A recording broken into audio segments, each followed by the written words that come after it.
इस रिएक्शन में, जिस रिएक्शन में ग्लिसरॉल्डिहाइड 3 फॉस्फेट 1,3 बिस फॉस्फोग्लिसरेट में कन्वर्ट हुआ है, इस रिएक्शन में ये जो फॉस्फेट ऐड हुआ है ये G3P डिहाइड्रोजनेज के लिए सबस्ट्रेट के तौर पे एक्ट करता है। लेकिन इस रिएक्शन में होती है आर्सेनिक पॉइजनिंग। उसमें क्या होता है कि आर्सेनेट जो होता है, जिसको हम पेंटावैलेंट आर्सेनिक भी कहते हैं, वो पीआई के साथ यानी फॉस्फेट के साथ कम्पीट करता है कि नहीं, तुमने G3P डिहाइड्रोजनेज के साथ रिएक्ट नहीं करना, मैं रिएक्ट करूँगा। आर्सेनेट G3P डिहाइड्रोजनेज का रिएक्ट करके एक कॉम्प्लेक्स बनाता है, और वो कॉम्प्लेक्स जो कि नॉर्मल नहीं होता, तो जब वो कॉम्प्लेक्स ब्रेक डाउन होता है तो वो 1,3 बिस फॉस्फोग्लिसरेट नहीं बनाता था, बल्कि वो डायरेक्टली 3 फॉस्फोग्लिसरेट बनाता है। तो इसका मतलब है कि उसने बाईपास किया उस रिएक्शन को जिसमें 1,3 बिस फॉस्फोग्लिसरेट बने।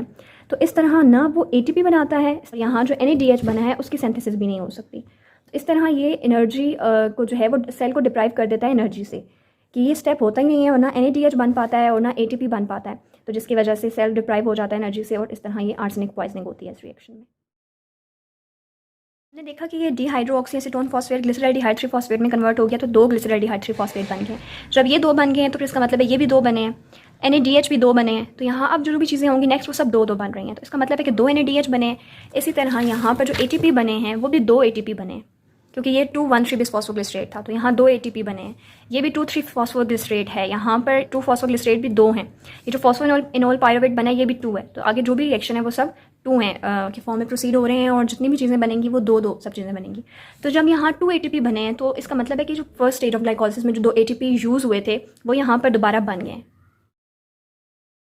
We are going to finish glycolysis इंशाल्लाह। We are starting from phosphoenol pyruvate which is form from 2 phosphoglycerate.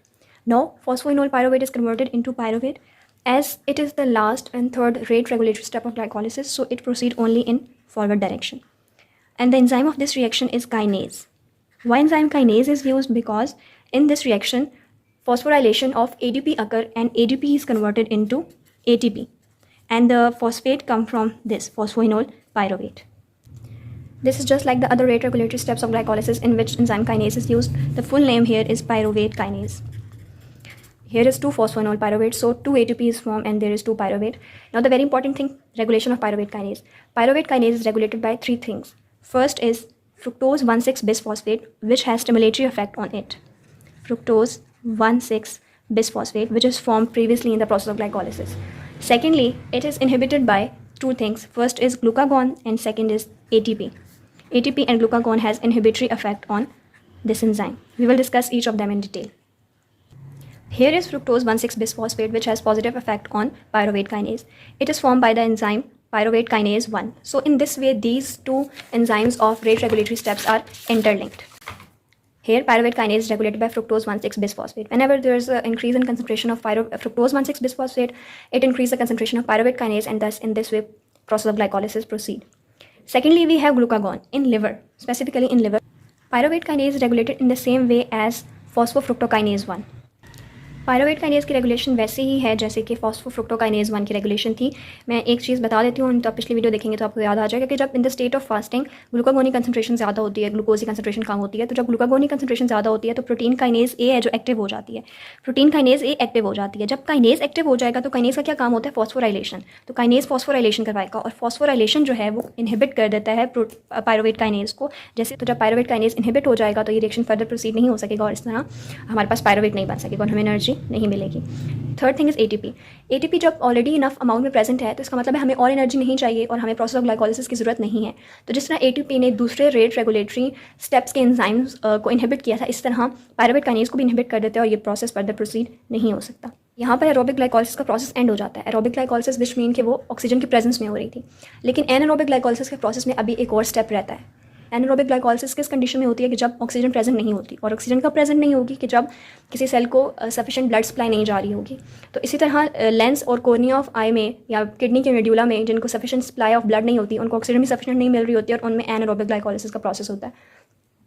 इसके अलावा माइटोकॉन्ड्रिया नहीं होते RBC में, तो RBC में भी एनारोबिक ग्लाइकोलिसिस का प्रोसेस हो रहा होता है। और इसके अलावा एक्सरसाइजिंग मसल्स कि जिनको जितनी हमारी बॉडी नॉर्मली ऑक्सीजन लेती है उससे ज़्यादा ऑक्सीजन चाहिए होती है एक्सरसाइजिंग मसल को, तो उनको उतनी ऑक्सीजन नहीं मिल सकती, तो वो भी एरोबिक ग्लाइकोलिसिस से एनारोबिक ग्लाइकोलिसिस के प्रोसेस पे शिफ्ट हो जाते हैं। तो उन सब सेल्स में हमारे पास एनारोबिक ग्लाइकोलिसिस का प्रोसेस हो रहा होता है कि जिसमें एक और स्टेप भी होता है। उस स्टेप में पायरुवेट लैक्टेट में कन्वर्ट हो जाता है। मैंने अभी आपको बताया कि एक्सरसाइजिंग मसल में पायरोवेट लैक्टेट में कन्वर्ट होता है। वो क्यों होता है कि एक्सरसाइजिंग मसल में बहुत ज़्यादा NADH बन रहे होते हैं कि इलेक्ट्रॉन ट्रांसपोर्ट चेन सब के सब NADH को ATP में कन्वर्ट नहीं कर सकती, तो वहाँ NADH to NAD positive ratio ज़्यादा हो जाती है, और जब ज़्यादा से ज़्यादा NADH बनेंगे तो वो पायरोवेट जो है वो लैक्टेट में कन्वर्ट हो जाएगा, और NADH जो है वो NAD पॉजिटिव में कन्वर्ट हो जाएंगे। तो NADH यहाँ हमारे पास NAD पॉजिटिव बना देते हैं। और मैंने आपको पहले भी बताया था कि जहाँ कहीं ऑक्सीडेशन रिडक्शन होगी NAD पॉजिटिव की या NADH की, एंजाइम जो यूज़ होगा वो डिहाइड्रोजनेज यूज़ होगा, और उसका पूरा नाम है लैक्टेट डिहाइड्रोजनेज। ठीक है, तो जहाँ एक्सरसाइजिंग मसल में NADH to NAD positive ratio ज़्यादा होने की वजह से ज़्यादा से ज़्यादा लैक्टेट बन रहा है, मतलब लैक्टेट बना है, तो लैक्टेट जो है वो एक्सरसाइजिंग मसल की pH को बहुत डिक्रीज़ कर देता है। जब वहाँ pH डिक्रीज़ होती है तो मसल क्रैम्प्स होते हैं, दर्द होता है मसल में, मसल पेन होती है, स्टिफ हो जाते हैं मसल। ठीक है, लेकिन विद टाइम ये लैक्टेट जो है वो ब्लड में एंटर होता रहता है, ब्लड से ये लिवर और हार्ट में जाएगा। तो लिवर और हार्ट में तो NADH की कंसंट्रेशन ज़्यादा नहीं होती, अनलाइक एक्सरसाइजिंग मसल, तो वहाँ NADH to NAD positive ratio जो है वो लो होती है। तो जब NADH to NAD positive ratio low होगी तो फिर ये वाला रिएक्शन होगा, यानी लैक्टेट पायरोवेट में कन्वर्ट होता जाएगा। तो इसका मतलब है कि लिवर और हार्ट में जाकर लैक्टेट पायरोवेट में कन्वर्ट हो जाता है, और फिर ये पायरोवेट लिवर में डिफरेंट चीज़ों में कन्वर्ट होता है और हार्ट में और तरह की चीज़ों में कन्वर्ट होता है। लिवर में ये पायरोवेट ग्लूकोनियोजेनेसिस के प्रोसेस के थ्रू ग्लूकोज में कन्वर्ट हो जाता है, यानी पायरोवेट नए ग्लूकोज बनाता है लिवर में जाकर, या फिर यही पायरोवेट एसिटाइल कोएंजाइम ए में कन्वर्ट होता है। एसिटाइल कोएंजाइम ए जो कि एक इंटरमीडिएट है TCA साइकिल की, हम आगे फर्दर डिस्कस करते हैं। और अगर हार्ट में देखें तो हार्ट में जब ये लैक्टेट पायरोवेट में कन्वर्ट होता है तो ये TCA साइकिल यानी उसी क्रेब्स साइकिल के थ्रू कार्बन डाइऑक्साइड और वाटर में ही कन्वर्ट होता है सिर्फ।